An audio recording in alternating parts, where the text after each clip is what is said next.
नमस्कार दोस्तों, मैं सतीश चौधरी और आप देख रहे हैं welding tech Satish YouTube channel.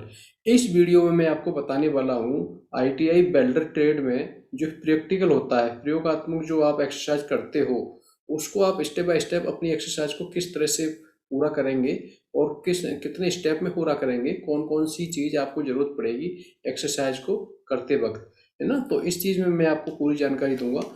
पहली एक्सरसाइज होती है हमारी setting of oxy acetylene gas welding plant, यानी जो oxy acetylene gas weld plant है उसकी हम सेटिंग किस तरह से करेंगे, तो प्लांट को हम कैसे तैयार करेंगे जिससे कि हम गैस वेल्डिंग कर सकें।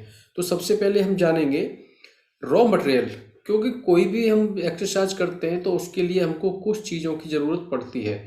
यहाँ पर हम कुछ रॉ मटेरियल समझेंगे और कुछ हमको टूल्स इक्विपमेंट चाहिए। तो लिखने का तरीका मैं आपको पूरा बता रहा हूँ, आप अपनी फिर कॉपी में इस तरह से लिख सकते हैं। सबसे पहले आप एम लिखेंगे, जो मैंने आपको एम दिखाया है, setting of oxy acetylene gas welding plant. यहाँ पर मैंने प्लांट का फिगर बना के दिया हुआ है, एक तरफ एसिटिलीन गैस है, दूसरा ऑक्सीजन। ये पूरा प्लांट ब्लो पाइप, हॉश पाइप और ये ब्लो पाइप सब कुछ यहाँ पर आपको दिखाया गया है। तो इस प्लांट को पूरा असेंबल करने के लिए हम कौन कौन से स्टेप फॉलो करेंगे, तो वो इस वीडियो में आप स्टेप बाय स्टेप जानेंगे। सबसे पहले हमको चाहिए रॉ मटेरियल। रॉ मटेरियल में एक तो हमको एसिटिलीन गैस चाहिए, दूसरा हमको ऑक्सीजन गैस चाहिए और एक तीसरा चाहिए हमको टेफ्लॉन टॉप। कुछ टूल्स इक्विपमेंट्स हमको चाहिए। ये टूल्स इक्विपमेंट्स मैं आपको बता दूं कॉमन हैं, और ये जितने भी गैस वेल्डिंग के जो एक्सरसाइज होंगी गैस वेल्डिंग की, उसमें आप इन सभी टूल्सों को इसी को नोट कर सकते हैं।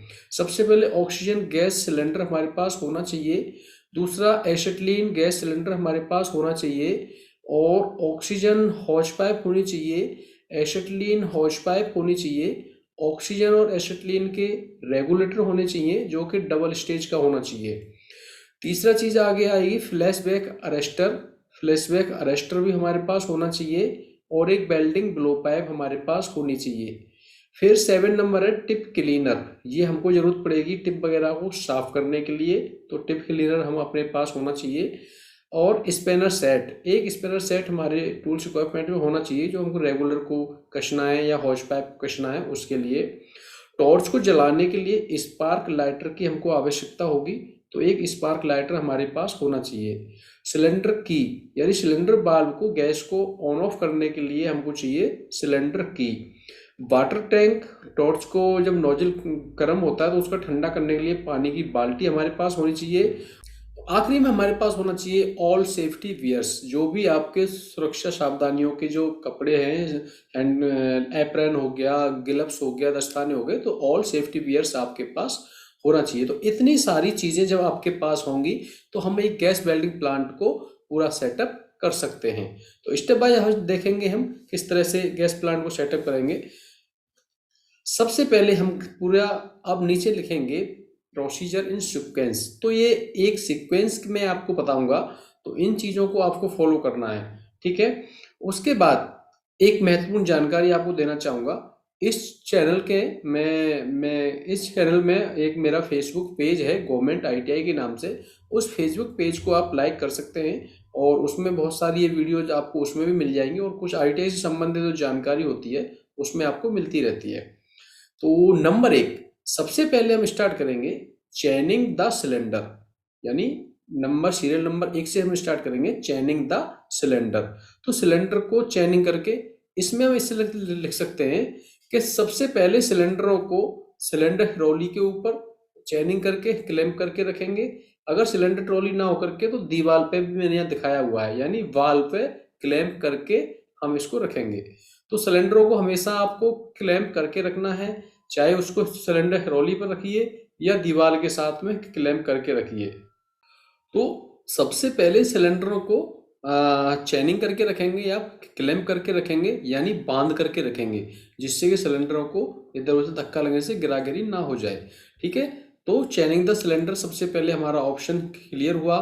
उसके बाद में नंबर दूसरा हम ऑपरेशन करेंगे क्रैक ऑफ सिलेंडर, यानी सिलेंडर को क्रैक करना।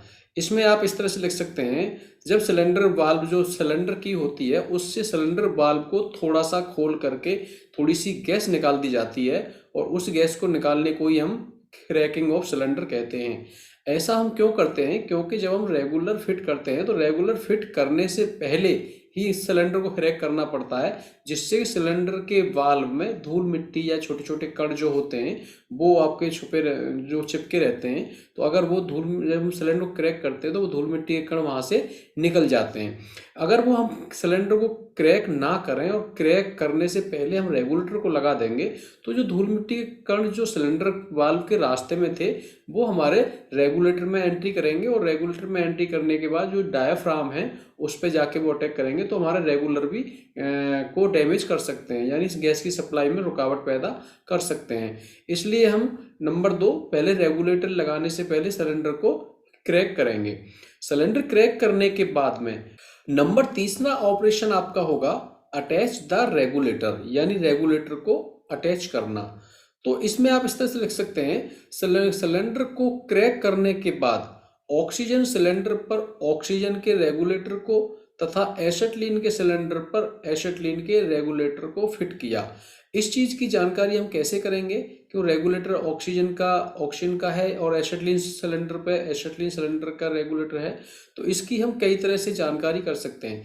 एक तो रेड कलर, जो एसिटिलीन सिलेंडर है उसका कलर रेड है तो वो रेड या मैरून है, और एसिटिलीन का जो रेगुलेटर है उसका भी रेड या मैरून कलर होगा। दूसरी बात, जो एसिटिलीन का यूनियन नट है इसको हम यूनियन नट कहते हैं। यूनियन नट पर एक जो नट है यूनियन नट, इस पर कट के निशान होंगे तो हम समझ जाएंगे कि ये जो रेगुलेटर है एसिटिलीन का रेगुलेटर है। तीसरी आइडेंटिफिकेशन हम इसकी ऐसे कर सकते हैं कि इसकी जो थ्रेड होंगी यूनियन नट की वो लेफ्ट हैंड की होंगी, तो यहाँ से भी आइडेंटिफाई कर सकते हैं इसको। तो ये देख करके हम इसको रेगुलेटर को एसिटिलीन सिलेंडर पर फिट करेंगे। इसी तरह से अब काला या नीले रंग का सिलेंडर ऑक्सीजन का होता है और काले या नीले रंग का ही रेगुलेटर ऑक्सीजन का होता है। लिखा भी रहता है, बाई चांस पुराना हो जाए तो ना भी लिखा रहे, तो आप इस चीज़ का ध्यान रखेंगे। दूसरी चीज़ हम इस तरह से ध्यान रख सकते हैं कि जो ऑक्सीजन का रेगुलेटर होता है उसके यूनियन नट पर कोई कट के निशान नहीं रहते, जैसे कि एसिटिलीन के रेगुलेटर के यूनियन नट पर कट के निशान होते हैं। अगर कट के निशान नहीं है तो हम समझ जाएंगे कि ये जो रेगुलेटर है ऑक्सीजन का है और ये ऑक्सीजन के सिलेंडर पर फिट होगा।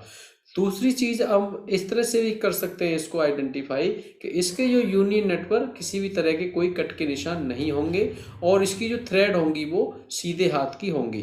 तो इस तरह से हम दोनों जो रेगुलेटर हैं उनको आपस में आइडेंटिफाई करके ऑक्सीजन वाले रेगुलेटर को ऑक्सीजन वाले सिलेंडर पर फिट करेंगे और एसिटिलीन वाले रेगुलेटर को एसिटिलीन वाले सिलेंडर पर फिट करेंगे। इस तरह से हमारा तीसरा ऑप्शन क्लियर हो जाता है। अब चलते हैं नेक्स्ट।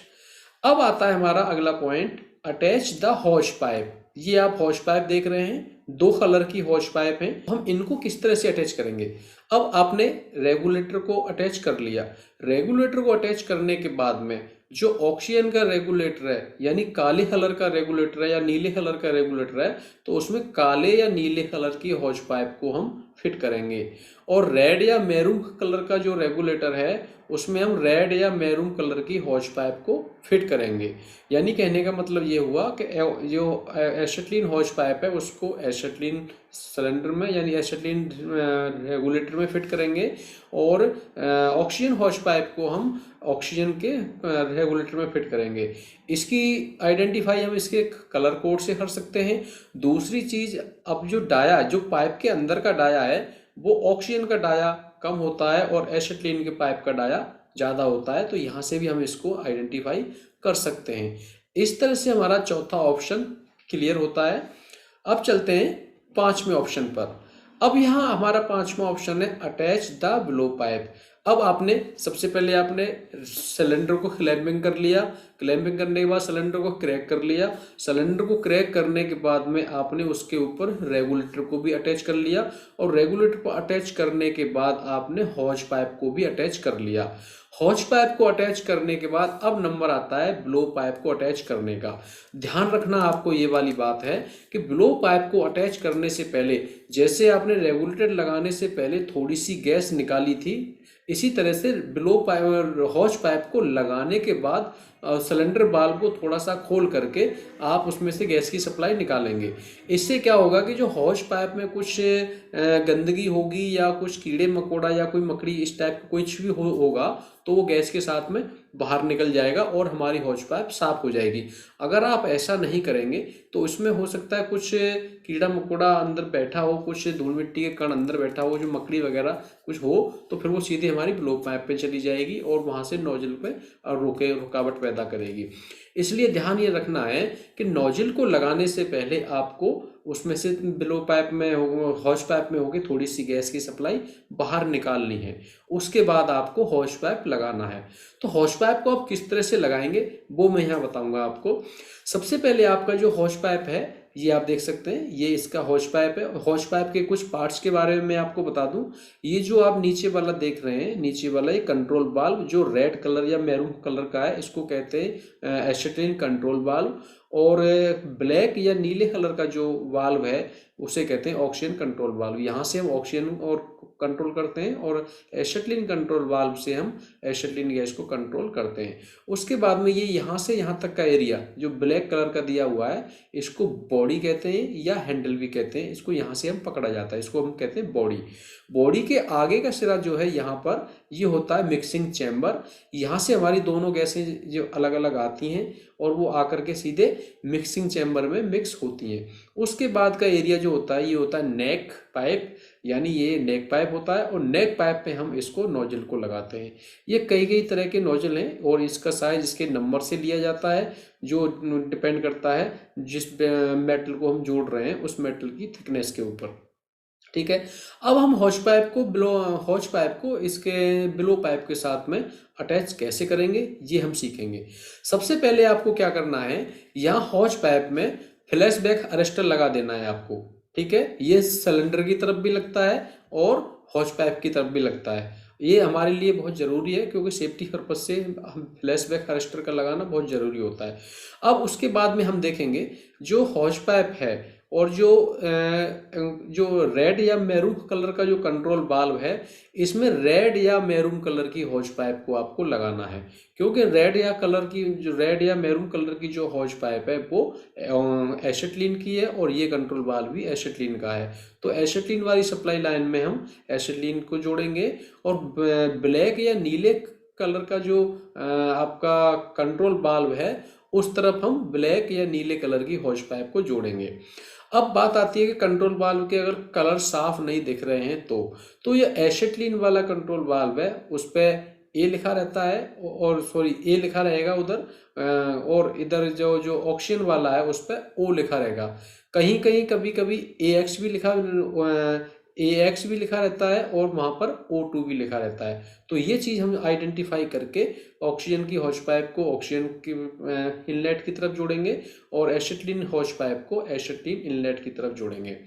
जब ये इतना काम हमारा हो जाएगा उसके बाद में जो हम वेल्डिंग करने वाले हैं, जैसे प्लेट को हम वेल्डिंग करने वाले हैं, वो प्लेट की थिकनेस क्या है उसके अकॉर्डिंग हम ये नोजल को सेलेक्ट कर लेंगे और नोजल को नेक पाइप के साथ कनेक्ट कर देंगे। यानी अब छठवें स्टेप पे आते हैं हम, चेकिंग ऑफ लीकेज। तो जब सारे कनेक्शन हो जाएंगे, सारे कनेक्शन हो जाने के बाद में गैस की सप्लाई ऑन करके उसके बाद में हम सारे कनेक्शनों की लीकेज चेकिंग करेंगे। जी, हम सिलेंडर के जो यूनियन नट है वहाँ पर चेक करेंगे और यहाँ हॉज पाइप को जोड़ा था रेगुलेटर के साथ वहाँ चेक करेंगे और ब्लो पाइप के साथ हॉज पाइप को जोड़ा था वहाँ पर चेक करेंगे। यानी जो जो हमारे जॉइंट्स हैं वहाँ पर सभी तरह से हम लीकेज चेक कर लेंगे। और लीकेज चेक करने के लिए हम साबुन युक्त पानी का भी प्रयोग करते हैं। ठीक है, जब लीकेज चेक हो गई आपकी, अगर इस कंडीशन में आपकी कहीं भी लीकेज पाई जाती है, ठीक है, सोचा हमने कहीं भी लीकेज पाई जाती है, तो उसके बाद में रेमेडीज ऑफ लीकेज, यानी लीकेज को हम रेमेडीज करेंगे, यानी उसको फिर दोबारा से सही करेंगे। कहने का मतलब ये हुआ, गैस प्लांट को रेडी करने के लिए आपको किसी भी जॉइंट में कहीं पर भी किसी भी तरह की कोई लीकेज नहीं होनी चाहिए। इस तरह से 7 स्टेप में हमने पूरा प्लांट सेट कर लिया स्टेप बाय स्टेप। तो इस तरह से आप ये देख सकते हैं किस तरह से हमने प्लांट की पूरी सेटिंग की है। जब आप सारे ऑप्शन क्लियर कर लोगे, पूरा क्लियर आपने कर लिया, प्लांट की सेटिंग वेटिंग कर ली, अब नीचे आप कुछ 2-3 आप सेफ्टी प्रिकॉशन के बारे में भी अपनी बुक में लिखोगे।